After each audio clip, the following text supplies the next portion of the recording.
Butsirivu mbaliriza ko once again Fahad Pro UG kwe muri abalabira mu America yo mambuka no Maserengeta mbabuuza ko side one Canada ate nawo e Europe kansubire buli kimu kitambula bulungi nnyo bakadama ne basakadama awo ku Dungu Saudi Arabia Qatar Dubai Bahrain Oman Kuwait Jordan Yemen Iraq Somalia neseze toldo awo kansubire buli kimu kitambula bulungi nnyo abalabira mu gwanga Uganda Sakone Africa yene no kutwaliza ewa mu mugamba mutye bantu wange kansubire namwete mulina tabo kakati watama kigenda maaso wantuberayo na mawuli nga gabere gatambula mu nsonda z'eggwanga yona ate ne wero ggwanga yona wano ngero kubera nga tenkusabira ntibira nga te o subscribinga osobola kubera nga te otwegattako mu butongole ka notification bero kakoneko kajja kubera nga teka kuyamba kubera nga temneka ku alertinga oluwe nabandese video ja kubera nga te ofuna ka notification awo ntikakati kino kikipisobola kubera nga te munayi kigwawo tuli ku nsonga z'omuyimbi David Lutalo era nga ekyamazima embeera sinungi n'akamu side eyo era nga ebivulu byonna ennaku zino tebitambula bulungi nnyo nga nekyasembyeyo David Lutalo yabadde agenzeko awo mu ggwanga ere South Africa okubeera nga te akubira abadigize oba Abannayuganda abawangalira side eyo omuziki babeere nga nabo abongera okubeera nga te beeyagalamuko abayimbi bangi nnyo ensangi zino beegumbulidde omuzigo okubeera nga te bagenda e South Africa okubeera nga te beenogera kasimbe era nga buli akolayo show ekyambazima show ebeera very successful kakati munaye ekyagudde ku muyimbi waffe David Lutalo abantu baganidde ddala okubeera nga tebayingira show era nga okusinziira katambi kenina kengera okubeera nga tekuterawo awo kalaga nti David Lutalo show ye gye yasembeyo okubeera nga te akola mu ggwanga eri South Africa abantu baganidde ddala okubeera nga te munnaye bayingira ate se yokayoka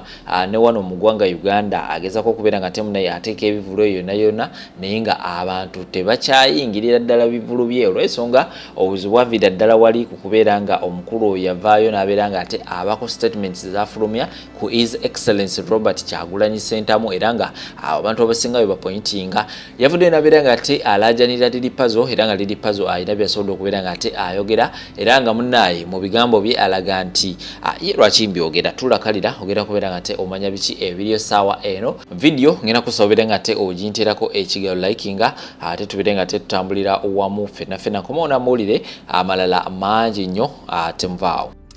Nze David Lutalo yankubira essimu ng'akaaba simanyi nnyo bimutositera nnyo kusinkana Lutalo nangamba Puzzle gw'oyogera naye ffe abatalina bigambo tufa obulumi nangamba Puzzle gw'oyogerako n'oleekaanako ffe ebigambo byatubula tufa tuggwawo David Lutalo David ebivulu bye byafa y'omu ku bayimbi abalinga basinga okukola country tour bamportratinga ne badefamationinga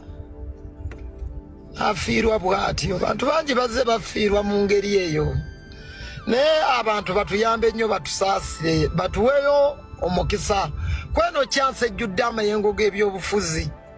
wano we tuteegera Kabaata n'okufuna obufunyi omulimo mu gavumenti eno oli mwana wani wekituuka kufa abataasoma bakama bo kasita bakukyawa ne bagamba tetukyabiwulira ogenda bugenzi ku street bibiri omuyimbi byagabana mu nsi kasita yavuwala kuyiga drugs na siriimu ebyo kasi omuyimbi ayavuwala drug siriimu kufa nakubona Jack oya wakutugiddeko nnyo mulamusiza nnyo Jack wayawaze ajuyininze tujja kutambula tujja kusigala tutambula inshallah Mukama Katonda ekiseera kyatuwaddeko lino eggwanga siffe twalitandikawo n'abo abalyagala ennyo Uganda ebaddewo emyaka 2 ffenna abali wano Kabaata tali aliwo myaka 10 kuva kati waali tewali Jinene nyo 257 abasenga tujja kubeerawo gwanga wabula leze mbeerawo Kabaata ewe Kabaata nkubuuzizaako kandika abantu abalala bateese nve bibira by'eggomba muno mwe babbira emmotoka ya Lutaayo eno empenja Gomba ndi mu bibira anti obirengera by'amaanyi naye tujja kulima waliwo akubuuza tokulima naye tujja kulima okulaba nga mwononedde omwana w'abandi ekintu Kyagulanyi yagiraka ekintu kye na planning abantu ne bagamba tusanyusa okulaba for over 20 years ng'ayimbira abantu balina spirit eyo awo no waffe mwana waffe katumupushing katumuwagire ku kirooto kye n'ekyagoba abantu ne bajja ne boonone enobu bagimalawo bw'obagamba ko tebawulira muve ku nobu y'omwana muleke nobu y'omwana temwonoona nobu ya mwana we tuli wewo tutambula tunyweze nobu nti wa tebawulira tebaagala mazima oyogera amazima bagenda mutukoze bubi nnyo okutwonoonera enobu Kabata batukoze bubi nnyo abantu bano bw'oyogera amazima baagala amazima baagala kulimba buli ssaawa tune mwonoona enobu ya munnammwe enobu ya Kyagulanyi Kabata nnamu nnyo abantu bali mu gyonoona kale ekyokukola kiri ki ate akole kyali bwomu akole ki let them repent bakyuke balukuke obudde weebuli repent to become a new person in you kyusa genda ku TikTok byobadde oteekayo byonna ebivoola jjayo kumira nyonyiyo mupangaawo babiwulira tebawulira bonoonye enobu y'omusajja naye Bobi Wine ategeera ajja kukubira takuba nnyo masimu oyinza obutagalaba n'ajja kutumira Kabata ajja kukubira abasinga bakubira bw'ali batakubya ajja kutumira omuntu olibaawo nga Kabata ndi busaabala gyantwogeremu kwa Kabata olina influence naye omungambira osinga tipi ezimu mu Uganda abantu okulaba kituufu principal omungambira waaba nkubira ka mobile money akategekawaawo ku mabbali ebyo sooka obireke musajja munno bw'anaabaaku yajja kuwanza mpa nze abantu baali bagamba Bobi Wine tampa ssente nze buli lwesanga Kyagulanyi ampa ssente ampa oba gwe gwawakweka agaba ttima ly'abantu bantu genda nga tebasiima kyova olaba wano bakugamba nti bw'oba olina mukwano gwo nga wa DP oyo mukyawe toyagala nnyo Mukama nga ne sitaani omwagala nobabuuza otya Kabata tovanga mu muntu eyali akoledde ekintu Kabata tovanga mu muntu leka ensi ekukomerere bw'oba wasalawo okubeera musajja wa Kyagulanyi muwagire mu nteekateeka ze zonna kubanga oli si mukwano gwo ono nze Kabata mikwano gyange wano siva mikwano gyange wano Kabata mikwano gyange gwenkyawa wano siva muntu wange oba kusobeza nze tansobyangako wano era we twali wano ne musajja w'obukaani kamiliyoni n'ogamba kamiliyoni oli n'omugamba Kenzo simuta Kenzo wange nze kanyweza abantu kubanga Kabata tukuze Kabata muno mwe tukolera effujjo tutandise okuzaalazaala abaana eyo be tutategeera ani anaakuziikirako bw'ofiirwa kati weeguya banaakuziikirako Kabata waliwo abantu bano ng'omuntu afiirwa aba ne baga ha mumpe mmwe juyisi ze neenywere tuwonye obiraba nnyo wano kimumpeeze juyisi tugende mu sawuna Kabata tuli mu Kampala muno tulina ebyalo tulowoolezeeko nnyo mikwano gyaffe okugenda nga tugudde ku bitalo oba mu masanyu n'oyagala okukola embaga ani gw'onaakubira essimu ng'osiba owoogana n'abantu bagamba omugaso gw'obumpi kwekweka kati wano David Lutalo weekweseewa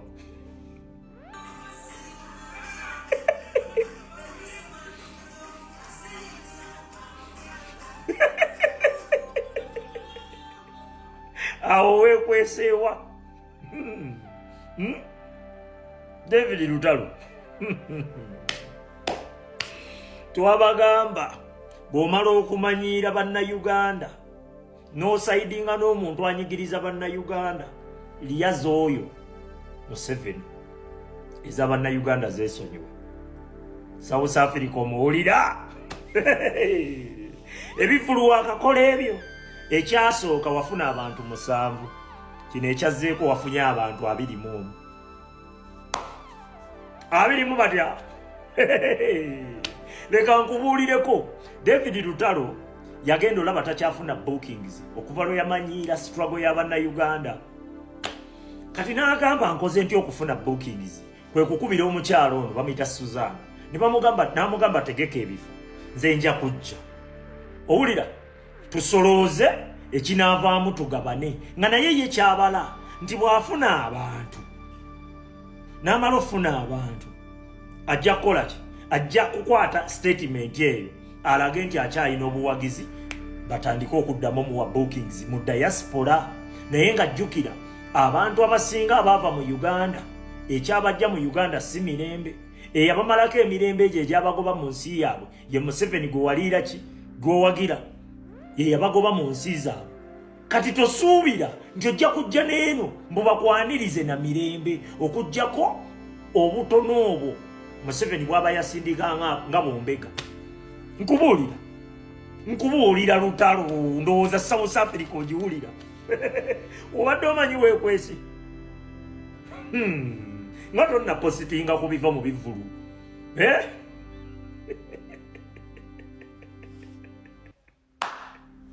naye n'ensi enyuma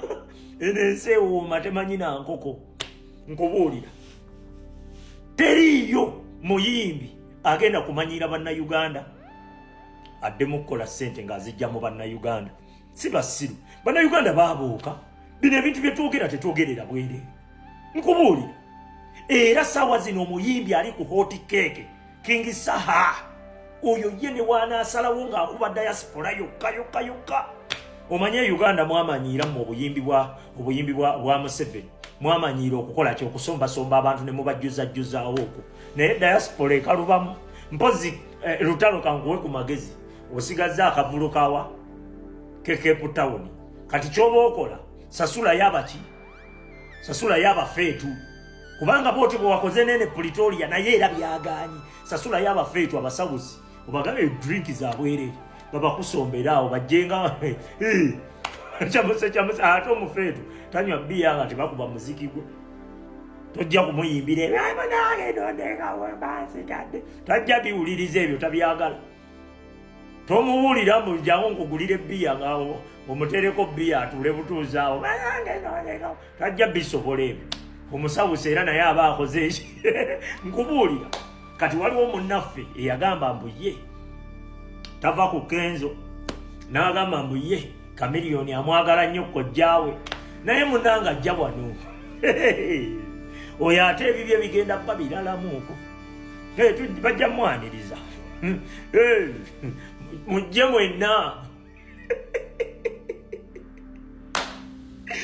mujje mwenna naye waliwo n'abatajja kuyimba ng'okujja oyinza okujja naye ng'okulinnya ku siteegi oyinza obutayimba gye bali Bannayuganda bawano nga bakambwe ffe tubawooyawooya mumuleke kiseka tuveeko ate naye sijja yomba na Bannayuganda bannaffe wano bwe twajja okuba ekyero bwe twagala eggwanga lyaffe okutereera toyombe nabo kubanga obugezaawo okubagamba nti akasajja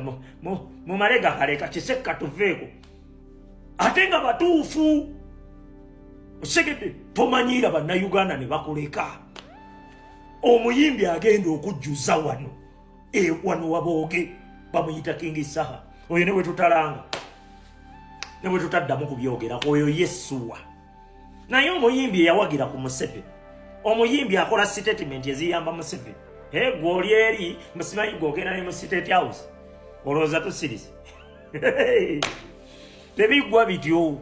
genda obuuzeeko omukulu omu eyeeyita ow'ekiwaga eyo e Uganda abeereyo ne yeekalakaasa naye omugugu gwe gwajja yatuuka ku nnyonyi bwati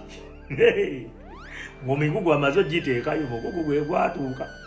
tulinda omusajja bwe twali twetegesa okkuba omuziki tulinda omusajja ng'alabikako ne tugamba bajjajjabe baamulabudde naye abakujja abantu abamu kibazibwalira otegeera nti omukwano bali relationship gye balimu tekyakola ne bwafuna signs tasobola kutegeera nti kaweddemu kiringa omuntu okuba nga agudde tasobola kutegeera nti agudde abawo kitegeera ne muli akifiira obagamba bannagwo basigwanga wa business yagwa tegwanga nene wabala batatunda nga teri muguza ajja kimukalubiriza okukkiriza nti nno byentula bakyagula bwakedde munnaye nga lunaku mulindu abantu balinze ambasada yamuke gwanga ne bali bamugambe nti bamuwadde essaawa mbale nnyo oba mbale bubale ayamuke gwanga era ffe tulinze ambasada bamukube ejjege bamutuwaana naye bategedde nti bakutte mu waya ne batuma oguzzukulu gwabwe gubadde gulya ssente guseewo ensasagge bakoze ensasagge ne abaana ba NUP muzira NUP omulooza teyasoba abantu ba NUP bazira oguzzukulu ogusiba gulya ssente z'omukulu oyo nga gusaawo ensasagge nti bagulumbye ewaago mbu attention ebeere ku ggwo sirebangayo vidiyo nga zeetaga ku kyajingo zitambuza video ziganyo tambula nga zeetaga amasanyazi zijja kustartinga mama ensi eno mugigende empola omuzzukulu afulumiza obutambi ng'alwana n'ababooda muba distracting ekino ekyo twalinze dda ekyagundi okulya mu keggwanga simanya ambasada obutambi bwetaaga bukubona bujje kutambula buganya otambula bereba muli bakitalo nnyo nga emulowooza ffe tubaddewo tukyabalaba eragira tusasule abantu abo miliyoni 2 bagende bapangise 2 yes bupangisa bagende bapangise okay tudicommissioninge camp tugijjewo zino 2 zipangisa kumala bbanga ki kakati abo abaali bapangisa tetuvunaanyizibwa kubapangisiza mayumba okay tuvunaanyizibwa kulaba nga bavaawo batandike okay agule obusefuliya agule obusuwani kuba isuwani zonna zabulirayo agule ku mukeeka agule ku mufaliso agule those things ate basobole okujjako ne rent okay kuba twakola averagely tumanyi rent gye baali basasula emabega kakati tusigaze ate tubeeko ne balandlord banyini mayumba agasaanawo waliwo proposals nyingi zetukyagira naye nabo tugenda bawa decommissioning bafune we babeera ne family zaabwe okay and so ekyo kigenda kukolebwa ku Lwakutaano. Hi guys, amanya gange bampita Brenda Mairuzi ngamba mwe akaingira social media na most TikTok abatamani nze nali nyenyonyi nga ndi mwana muto ate nga ebiroto by'abanje okulinya ennyonyi bangi bakadde bangi bazeyi basabye ekiroto ky'okulinya ennyonyi nga bakulu naye mukisa tegunatuuka naye kati bangi olw'okuba mumanyi nze nafuna sente nga ndi mwana muto as Brenda Mairuzi nendinya ennyonyi nga ndi mwana muto nali nina emyaka 19 nenfuna sente ze nafuna mukama ze yampa nenkola abazadde bange ekirungi kyebalifa tebeerabidde Katonda n'amala endala n'azinzijjako naye tekyangaana okubeera nga ndi mulamu okusigala ku nsingamwe kati waliwo ababajajinga abangamba Brenda walina sente naye sente zaggwako kati ndi wano bamikwano mbanyonyole nze ndina omukisa ndi mwana wa Katonda kuva mu ggulu abalala kyemutalaba mwe basitandi temukiraba naye abantegeera bantegeera kati njagala bagamba mwe abakomentinga ebivumo ku comments zange ku video zange njagala mbagambe munze ndina omukisa mu breast that's why nkyali mulamu munjogeredde bingi mwanjagaza okufa ne mungamba ndi mulwadde wa sirimu but byonna I don't care omutonzi yasalawo kati njagala mbagambe mwe abangamba Brenda ddamu olinya ennyonyi nagirinya nga ndi mwana muto before nga sinagirinya mwali temumanyi mwandabira ku social media okitegeera so sagala muntegerere time yange wonatuuka njalinya ennyonyi but right now nkyali Uganda because yensi yange gyenzaalidwamu mwabatijja n'ennyonyi mulina amalala g'ennyonyi ennyonyi nagitambulamu nembeera nga ngisirayingiramu buli 3 months nga ngenda ku visa change nga tugenda Oman nga nkola visa change era nga tutambulira mu nyonyi before corona kati mwe mwegomba nyonyi naye nze nakitambuliramu nanyumirwa I enjoyed my whole life buli kimu kyenjagadde nakikoze mu budde bwange kati eno moment ya Brenda omupya okitegeera Subira okubeera omuzadde kati munyumize by'ennyonyi kozi ne wano Uganda tusobola kuba basanyufu, we can do it, tusobola kukola buli kimu ate ne wano wali sente as long as ng'olina obwongo. Kati mwabangamba Brenda ddamu olinnya ennyonyi mumwandabira ku social media temumanyi ate nina ogendera ku mutima gwange kyegungamba kyenkola. Time yange wenaatuuka ngenda kulinnya ennyonyi ate ng'ensi ya bbeeyi, so temuddamu kunjasamira Brenda lwaki toddamu n'olinnya ennyonyi. Mwe mujje muli bakadde muli bazeeyi mulina ebisiraani mwalemererwa ebiro temwe bye miroota. Nze nabikola nga nkyali mwana muto kati nkuze ye time okukola family byebyo munanga badde bambuza lwaki sirinya nnyonyi byebyo temuddamu kunjasamira nze nkyali wano mu nsi yange gye nzalirwamu. Abalungi abatuwuliriza era abatulaba olunaku olwaleero tukyaddeko ewa Sheikh Ashraf Dembe. Sebo nsanyusa okubalaba. Amannya agange nze Sheikh Ashraf Dembe akola ku bizibu by'enjawulo. Omuntu singa aba alina ebirwadde musomereddwa tunywa amazzi ga lukuya nga bw'obadde ogalaba, tugenda abantu ku kyoto ne twokya emizimu emibi egibabaamu n'okulomba edduwa. Abantu singa abeera ng'ali wano atuuse sobola okumulombera edduwa, ne waba atatuuse nga mpadde amannya ge naye ng'ali wala. Neetaase enamba yange yeeno eri 0707363711. Nammwe bannyinaffe abali ebweru oyagala okuba nti oyagala okulombera ku dduwa ng'olina ebizibu, viza zibuze, amaka gakolongotana, sente zikola zimpita mu ngalo, ojja kumpeereza ekifaananyi kyo n'amannya go, ebyo byokka bijja kummala. Nja kukulombera edduwa, ojja kutereera. Olunaku olusembayo mu mwezi mba n'edduwa eyawamu ffenna n'abalwadde bange abakadde n'abapya. Salaamu alaikum warahmatullahi wabarakatuh.